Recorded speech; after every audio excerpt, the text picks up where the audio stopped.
গ্যাসটাও শেষ হয়ে যাইবো, তার আগে খড়িগুলো হয়েছে জমা বেঁধে রাখছি। যাই এখন খড়িগুলো জমা করে বৌমারে ডাক দেই গা। দিয়ে তো বৌমা কি করে, আবোমা বোমা আবোমা, মা আমাকে ডাকছেন?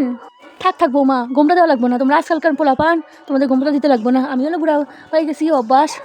আর কি ব্যাপার বৌমা, তুমি সেরা নাইটি বসছো, ওর না ভালো না নাই? এই নাও আমি তোমার নিয়ে আসছি, এটা পয়লা বৈশাখের দিন আজকে পড়ো।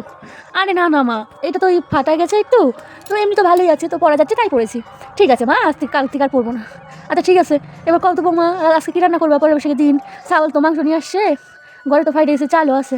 তাহলে যাও বৌমা, আজকে ফ্রাইড রাইস বানাও, আর মাংস আনছে না খাসির, কষা কষা করে বানাও গা, সবাই মিলে অনেকদিন পর এই প্রথম বছর একসঙ্গে খামনি, বুঝছো?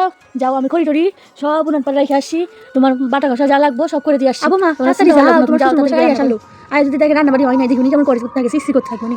তোমার ঘরে যা কাজ আছে তুমি খাও, আমি করে দিতেছি, তুমি যাও তাড়াতাড়ি করে রান্না যাও, ওনাটা চেঞ্জ করে যাও।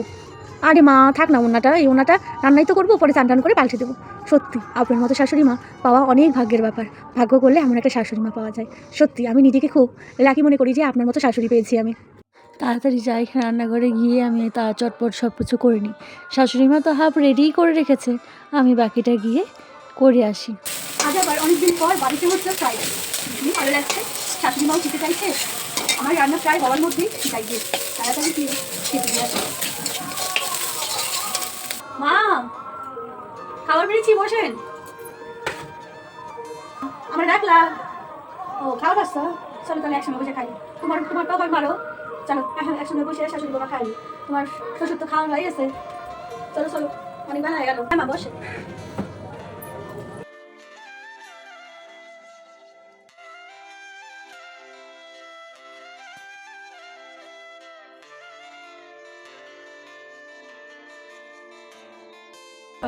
এখন বুঝলাম বৌমা, কেন তোমার শ্বশুর মশাই খায়া দেয় এত উসপিস করলো, এত স্বাদ হয়েছে।